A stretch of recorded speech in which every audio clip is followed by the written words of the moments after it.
Hello welcome back to my channel Priya Karthik vlogs. நான் பிரியா. இன்னைக்கு நம்ம டெய்லி ரூட்டீன் vlog கூடவே என்னோட ஒரு ஒர்க் எக்ஸ்பீரியன்ஸும் ஷேர் பண்ண போகிறேன். எப்படிலாம் பீப்புள் இருப்பாங்க ஒரு டீமில், ஸோ இதுதான் நான் ஷேர் பண்ண போகிறேன். இப்போ வாங்க வீடியோக்குள்ளே போகலாம். இன்னைக்கு போஸ்ட் ஒர்க் ரூட்டீன் தான் ஷேர் பண்ணியிருக்கேன். ஸோ ஒர்க் முடிச்சதுக்கு அப்புறம் நான் வந்து இன்னைக்கு ஒரு ஃப்ரைடே இருந்தது, அப்புறம் விநாயகர் சதுர்த்தியும் இருந்தது. ஸோ ஓகே, ஏதாவது ஸ்வீட் பண்ணலாம்னு பால் கொழுக்கட்டை தான் பண்ண போகிறேன். ஒர்க் லாக் அவுட் பண்ணிவிட்டு ஸ்வீட்டுக்கு வந்து மோதக் தான் பண்ண போகிற மாதிரி இருந்தது. பட் ஓகே, மோதக்கு வந்து ரொம்ப டைம் ஆகும். மோதக் வந்து நம்ம தேங்காய் அப்புறம் ஜாகரி வச்சு பண்ணுற ஸ்வீட் டிஷ். ஸோ அது பண்ணுறதுக்கு லேட் ஆகும்னு சிம்பிளாக இது மட்டும் பண்ணிட்டேன். இது ரொம்ப குயிக் அண்ட் ஈஸியாக இருந்தது பண்ணுறதுக்குமே. ஆல்சோ ரொம்ப டேஸ்டியாக இருந்தது. அக்ஷுக்கும் ரொம்ப பிடிச்சிருந்தது. தேங்காய் பால் யூஸ் பண்ணுவாங்க, பட் நான் வந்து தேங்காய் பால் யூஸ் பண்ணல. நான் ரெகுலர் பால் தான் யூஸ் பண்ணியிருக்கேன் ஹீட் பண்ணி. ஈவினிங் நல்லா இந்த ஸ்வீட் டிஷ் சாப்பிட்டுட்டு டின்னருக்கு என்ன பண்ணலாம்னு யோசித்தேன். சாம்பார் இருந்தது, ஒன்லி ரைஸ் வைக்கவான்னு பார்த்தேன். பட் ஓகே, ஏதாவது கொஞ்சம் நல்ல மழை வேறு, ஸோ ஏதாவது வேறு பண்ணலாம்னு நான் ஃப்ரைட் ரைஸ் தான் பண்ண போகிறேன். ஓகே, நீங்கள் இப்போ வெயிட் பண்ணிகிட்ருக்க டாபிக் கவர் பண்ணலாம். என்னோடய work from home worst experience. So நான் வந்து ரொம்ப இயர்ஸாக ஒர்க் ஃப்ரம் ஹோம் பண்ணிகிட்ருக்கேன். ஆஃபீஸும் போயிருக்கேன். So more than 4.5 years of experience இருக்குது. ஸோ இதில் நான் நிறைய கம்பெனிஸும் ஸ்விட்ச் பண்ணியிருக்கேன். அப்புறம் நம்ம work from home and work from office ரெண்டுமே பண்ணி பார்த்துருக்கேன்.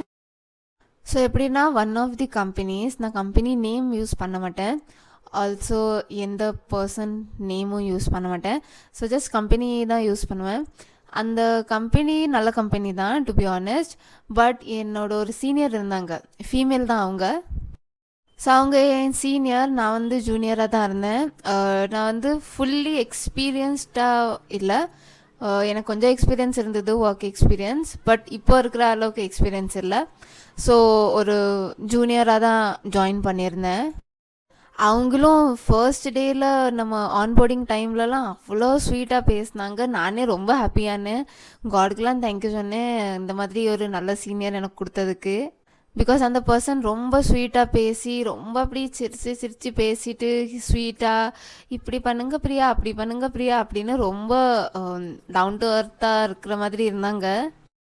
பட் போக போக தான் தெரிஞ்சது, ஓ மை காட், நான் மாட்டிக்கிட்டேன்னு. ஸோ எப்படின்னா, அந்த கம்பெனியில் என்னோடய ரோல் வந்து ஏர்லி மார்னிங் இருக்கும். அரவுண்ட் 6:30 நான் வந்து லாகின் பண்ணணும். அண்ட் ஒரு ஆஃப்டர்நூன் ஒரு 3:30 4 அந்த மாதிரி நம்ம லாக் அவுட் பண்ணணும். So early morning to afternoon ஷிஃப்டாக இருக்கும் எப்போவும். ஸோ நானும் மார்னிங் லாகின் கரெக்டாக பண்ணிடுவேன். நான் வந்து டைமிங்கில் எப்பவும் பஞ்சுவலாக இருப்பேன். ஸோ நான் கரெக்டாக லாகின் பண்ணிடுவேன் டைத்துக்கு. நெக்ஸ்ட் வந்து அவங்க என்னோட சீனியர்னால அவங்க போக போக எப்படி சொல்லிட்டு இருந்தாங்க, நீ வந்து மார்னிங்லேருந்து ஆஃப்டர்நூன் வரை ஸ்க்ரீன் ஷேர் பண்ணிக்கிட்டே எரி. ஸோ நீ என்ன ஒர்க் பண்ணுறேன்னு நானும் பார்த்துட்ருப்பேன். அப்புறம் ஏதாவது டவுட் இருந்தால் நீ அப்படியே என்கிட்ட கேட்கலாம். நம்ம கால்லே இருப்போம் full day, means morning 6:30 to ஒரு ஆஃப்டர்நூன் 3:30 4 வரைக்கும் நம்ம கண்டினியூஸ் கால்லே இருப்போம். அண்ட் நீ வந்து ஸ்க்ரீன் என்கிட்ட ஷேர் பண்ணிக்கிட்டே எரி, அண்ட் நானும் அப்பப்போ ஸ்க்ரீன் பார்த்துப்பேன் அந்த மாதிரின்னு சொன்னாங்க. ஸோ இது வந்து ரொம்ப ரொம்ப மைக்ரோ மேனேஜ்மெண்ட். நம்ம எங்கே ஒர்க் பண்ணாலும் இவ்வளோ டைமுக்கு நம்ம ஒருத்தங்க நம்மளை பார்த்துக்கிட்டே இருக்காங்க, சிசிடிவி கேமரா மாதிரி. அப்புறம் நம்ம ஒரு 5 minutes பிரேக் எடுக்க முடியாது, 10 minutes எதுவும் பிரேக் எடுக்க முடியாது. ஸோ ஏதாவது நம்மளுக்கு ரிலாக்ஸிங்க்கு ஏதாவது டைம் வேணும். ஸோ அது எதுவுமே முடியாது. ஜஸ்ட் ஃபுல் டைம் கண்டினியூஸாக நம்ம மவுஸ் வந்து ரன் ஆகிக்கிட்டே இருக்கணும். இது வந்து மேரேஜ்க்கு முன்னாடி நடந்த விஷயம். ஸோ எனக்கு ரொம்ப கமிட்மெண்ட் எதுவும் இல்லை, நம்ம பேபி பார்த்துக்கணும், ஃபேமிலி பார்த்துக்கணும் அந்த மாதிரி.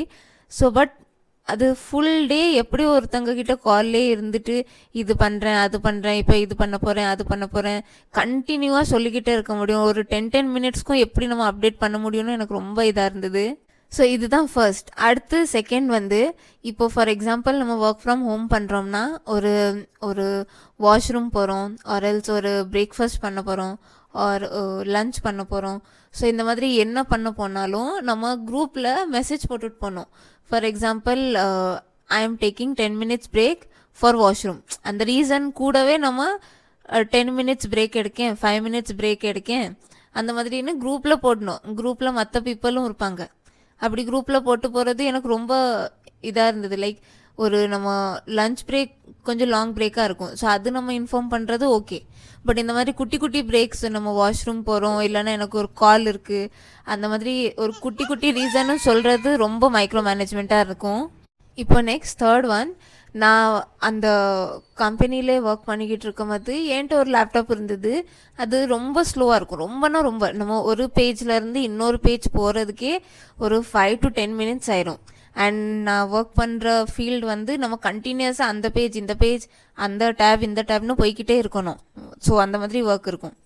ஸோ அப்படி ஒர்க் பண்ணிக்கிட்டு இருக்கும்போது என் லேப்டாப் ரொம்ப ஸ்லோ தான். ஸோ நான் அது யூஸ் பண்ண மாட்டேன். பிகாஸ் எனக்கு கம்பெனிலேருந்து லேப்டாப் ப்ரொவைட் பண்ணியிருந்தாங்க.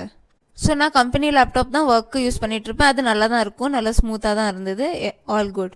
பட் அதில் ஏதோ ஒரு ரிப்பேர் ப்ராப்ளம் ஆகிட்டு, ஸோ நான் அது வந்து அவங்களுக்கு கம்பெனிக்கே ரிட்டன் கொடுக்குற மாதிரி இருந்தது. ஸோ ரிட்டன் கொடுத்துட்டோம்னா அவங்க ரீப்ளேஸ் பண்ணி நம்மளுக்கு வேறு லேப்டாப் நம்ம அட்ரஸ்க்கு ஷேர் பண்ணிடுவாங்க. ஸோ அதனால நான் அந்த லேப்டாப் அவங்களுக்கு கொடுத்துட்டேன் ரிட்டன். ஸோ இப்போ நான் என் லேப்டாப்பில் தான் ஒர்க் பண்ணணும். ஸோ நான் சொன்ன மாதிரி என் லேப்டாப் ரொம்ப ஸ்லோவாக இருக்கும். ஸோ நான் மார்னிங் 6:30க்கு லாகின் பண்ணேன். அது லாகின் பண்ணி அட்டெண்டன்ஸ் பண்ணி அதுக்கப்புறம் ஒரு ஒர்க்கும் போடுறதுக்கு ரொம்ப டைம் ஆகிட்டு இருந்தது. நான் மார்னிங் 6:30லேருந்து நைட் ஒரு 1:30 வரைக்கும் அப்பப்போ ஒர்க் பண்ணிக்கிட்டே இருந்தேன். பிகாஸ் கண்டினியூஸாகவும் அது லோட் ஆக முடிய மாட்டுக்கு அண்ட் ரொம்ப ப்ராப்ளமாக இருந்தது. ஸோ இதே மற்ற ஒரு சீனியர்னா ஓகே, இன்னைக்கு உங்கள் லேப்டாப் இல்லைல்ல, ஸோ நீங்கள் டே ஆஃப் எடுத்துக்கோங்க அப்படி ஏதாவது சொல்லியிருப்பாங்க. ஆர் எல்ஸ் ஓகே நம்ம கொஞ்சம் ஜூனியர் தானே, கொஞ்சம் நம்ம ஃப்ரீயாக விடலாம் அப்படின்னு எதுவும் இல்லை. அவங்க இந்த டாஸ்க் நீ கம்ப்ளீட் பண்ணிக்கிட்டு தான் இன்னைக்கு லாக் அவுட் பண்ணணும்னு சொல்லிட்டாங்க. ஸோ நான் மார்னிங் 6:30க்கு உட்காந்தவா ஒரு பிளேஸில் நைட் 1:30 வரைக்கும் ஒர்க் பண்ணிக்கிட்டு இருக்கேன்.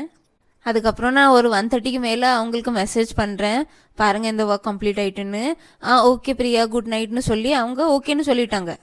அப்போ எனக்கு ரொம்ப ஹர்ட் ஆயிடுச்சு. பிகாஸ் இது நம்ம ஃபிசிக்கலாகவும் ஒரு ரொம்ப ஸ்ட்ரெஸ்ஸாக இருக்கும். ஃபுல் டே ஒரு பிளேஸில் உட்காந்து நம்ம பேக் அப்படி பெயினாக இருக்கும். அப்புறம் லேப்டாப் வேறு ரொம்ப ஸ்லோவாக இருக்கும். ஸோ அதுவும் லோட் ஆக மாட்டேங்குன்னு இன்னும் ஸ்ட்ரெஸ்ஸாக இருக்கும் மென்டலி. ஸோ இந்த மாதிரி இன்னுமே அந்த சீனியர்னால ரொம்ப ப்ராப்ளம்ஸ் இருக்கும். ஸோ இதுதான் 3 மெயின் ரீசன். ஸோ ஒரு கம்பெனியில் நம்ம ஒர்க் பண்ணுறோம்னா இவ்வளோ மைக்ரோ மேனேஜ் பண்ணால் நம்மளால் ஒர்க் பண்ண முடியாது. ஆல்சோ HR வந்து நம்ம ஸ்க்ரீனில் ஒரு சாஃப்ட்வேர் டவுன்லோட் பண்ணி வச்சுருப்பாங்க. ஸோ அதில் ஒரு மவுஸ் ஒரு 5 minutesக்கு மேலே வந்து ஒர்க் ஆகாமல் இருக்குன்னா அவங்க நம்ம ஆக்டிவிட்டியை பார்ப்பாங்க ஃபுல் டேயில். அப்புறம் என்ன ஏன் இந்த டைமில் ஒர்க் பண்ணல அப்படின்னு கேட்பாங்க. ஸோ HR ஒன் பிளேஸில் நம்ம ஆக்டிவிட்டியை பார்த்துட்டு தான் இருப்பாங்க. ஓகே, அது HR ரெஸ்பான்சிபிலிட்டி தான். பட் நம்ம சீனியரும் உட்காந்து ஃபுல் டே உங்கள் ஸ்க்ரீனில் என்ன பண்ணுறேன்னு பார்க்குறேன்னு சொன்னால் அது நல்லா இல்லை. ஸோ நான் ஒரு 3.5 months ரிசைன் பண்ணிட்டேன். ஸோ இதில் நான் 2 things ரொம்ப மேஜராக லேர்ன் பண்ணியிருக்கேன் இந்த வேர்ஸ்ட் எக்ஸ்பீரியன்ஸில். ஃபர்ஸ்ட் வந்து யாரும் ஸ்வீட்டாக பேசுகிறாங்கன்னா ரொம்ப நல்லவங்க அப்படின்னு நினைக்கவே கூடாது. ஒருத்தவங்க ரொம்ப சுகராக பேசுகிறாங்கனாலே அவங்க டாக்ஸிக்காக இருக்கிறதுக்கு ரொம்ப வாய்ப்பு இருக்குது. அண்ட் நெக்ஸ்ட் வந்து நீங்கள் ஒரு சீனியர் பொசிஷனில் இருக்கீங்கன்னா இந்த மாதிரி லீடர் என்றைக்குமே இருக்கக்கூடாது. இதுவும் லேர்ன் பண்ணியிருக்கேன். நம்ம ஒரு ஜூனியருக்கு வந்து ஒரு இன்ஸ்பிரேஷனாக இருக்கணும், ஒரு மோட்டிவேஷனாக இருக்கணும். ஓகே, கம்பெனிஸ்னால் ஸ்ட்ரெஸ் இருக்கும், டாஸ்க் இருக்கும், டெட்லைன் இருக்கும், எல்லாமே இருக்கும். ஐ அக்ரி, நான் மற்ற கம்பெனிஸ்லையும் ஒர்க் பண்ணியிருக்கேன். பட் இந்த அளவுக்கு ஒருத்தங்க நம்ம ஹெட் மேலே உட்காந்து நீ ஃபுல் டே என்ன பண்ணுறேன்னு நான் பார்த்துட்டே இருப்பேன்னு சொன்னால் அது நல்லா இருக்காது. ஒரு பேசிக்காக ஒரு 5 minutes வாஷ்ரூம் போகணும்னாலும் கூட நீங்கள் எல்லார்ட்டையும் இன்ஃபார்ம் பண்ணிட்டு தான் போனோம்னா அது ரொம்ப வேர்ஸ்ட். ஸோ இதுதான் என்னோடய வேர்ஸ்ட் கம்பெனி எக்ஸ்பீரியன்ஸ். லைக் நான் கம்பெனின்னு சொல்ல மாட்டேன், ஜாப் எக்ஸ்பீரியன்ஸ். பிகாஸ் அது என்னோடய சீனியர்னால அந்த எக்ஸ்பீரியன்ஸ் பேடாக இருந்தது. பட் நான் கம்பெனியை ப்ளேம் பண்ண மாட்டேன், பேட் கம்பெனி, அது ஒரு நல்ல கம்பெனி தான். அண்ட் ஐ திங்க் நம்ம நிறைய ஸ்டோரிஸ் இருக்கும் ஒரு கம்பெனியில் ஒர்க் பண்ணிக்கிட்டு இருக்கும்போது. பட் ஐ திங்க் இது என்னோட வந்து மேஜர் ஃபர்ஸ்டில் இருக்க எக்ஸ்பீரியன்ஸ் இது தான். ஃபர்ஸ்ட் இன் த சென்ஸ் ரொம்ப பேடான எக்ஸ்பீரியன்ஸ் இது தான். ஸோ அதனால் இது ரொம்ப டீப்பாக இருக்குது. உங்கள் எக்ஸ்பீரியன்ஸ் ஏதாவது இருந்தால் நீங்கள் ஷேர் பண்ணலாம். கொஞ்சம் நல்ல ஜிஞ்சர், கார்லிக், அப்புறம் க்ரீன் சில்லி போட்டு நல்ல ஆயிலில் ஃப்ரை பண்ணி மற்ற வெஜிடபிள்ஸ் ஃப்ரை பண்ணிட்டேன். எக் இருந்தால் நீங்கள் அந்த டைமில் எக் போடலாம், பட் நான் எக் அவாய்ட் பண்ணிட்டேன். அண்ட் நெக்ஸ்ட் வந்து ஓகே, கிச்சனும் க்ளீன் பண்ணி வச்சுட்டேன். பிகாஸ் நெக்ஸ்ட் டே மார்னிங் ஃப்ரீயாக இருக்கணும்னு. ஸோ டின்னர் சாப்பிட்டதுக்கப்புறம் கிச்சனும் க்ளீன் பண்ணிட்டேன். நான் வந்து பாஸ்மதி ரைஸ் தான் யூஸ் பண்ணுறேன் நம்ம ஃப்ரைட் ரைஸ்க்கு. அண்ட் அதுக்கப்புறம் இப்போ தீபாவளி சீசன்னால ஜெப்டோலேருந்து சில திங்ஸ் ஆர்டர் பண்ணியிருந்தேன். ஸோ திங்ஸ் வந்ததும் அதில் ஒரு ஃப்ரீ கிஃப்டாகவும் வந்தது, தீபாவளி ஸ்வீட்னு. இந்த சாஸஸ் வந்து டேஸ்ட் நல்லாவே இல்லை. ஒரு மாதிரியாக ரொம்ப ஸ்வீட்டாக இருக்குது. நம்ம ரெகுலராக அந்த சிங்ஸ் பிராண்ட் ஐ கெஸ் அந்த சாஸ் யூஸ் பண்ணோம்னா நல்லாயிருக்கும். பட் இது வந்து ரொம்ப ஸ்வீட்டாக இருக்குது. இதில் ரெட் சில்லியும் ஸ்வீட்டாக தான் இருக்குது, க்ரீன் சில்லியும் ஸ்வீட்டாக தான் இருக்குது, அப்புறம் சோயா சாஸும் ஒரு மாதிரியாக தான் இருக்குது. ஸோ இது டேஸ்ட் அவ்வளோவா நல்லா இல்லை. ஐ திங்க் அதர் பிராண்டில் நல்லாயிருக்கும். நான் மற்ற 2 பிராண்ட்ஸ் யூஸ் பண்ணி பார்த்துருக்கேன், அது நல்லாயிருக்கும் சாஸ். இந்த டைம் வந்து நான் எக் சிக்கன் போடாமல் இருக்கிறதுனால ரெஸ்டாரண்ட் ஸ்டைல் மாதிரி வரல. பட் ஓகே, பரவாயில்ல, நல்லா தான் இருந்தது. பட் ஃபுல்லி ரெஸ்டாரண்ட் ஸ்டைலாக இல்லை இந்த திருப்பு. கொஞ்சம் எக் இல்லைன்னா சிக்கன் போட்டோம்னா இன்னும் ரெஸ்டாரண்ட் ஸ்டைல் மாதிரி இருந்திருக்கும் டேஸ்ட். ஸோ டின்னர் முடித்ததுக்கு அப்புறம் நல்லா ஸ்வீட் தான் சாப்பிடலாம்னு கிரேவிங்காக இருந்தது. இந்த பாக்ஸ் தான் வந்தது செப்டோலேருந்து. இப்போ ஹல்திராம்ஸ்லேருந்து ஸ்வீட் ஃப்ரீயாக தராங்க கிஃப்டாக. அண்ட் நம்ம அப்படியே வீடியோட எண்டுக்கும் வந்துட்டோம். இந்த வீடியோ உங்களுக்கு பிடிச்சிருந்தா லைக் பண்ணுங்கள். சேனலை ஃபர்ஸ்ட் டைம் பார்க்குறீங்கன்னா சப்ஸ்கிரைப் பண்ணுங்கள்.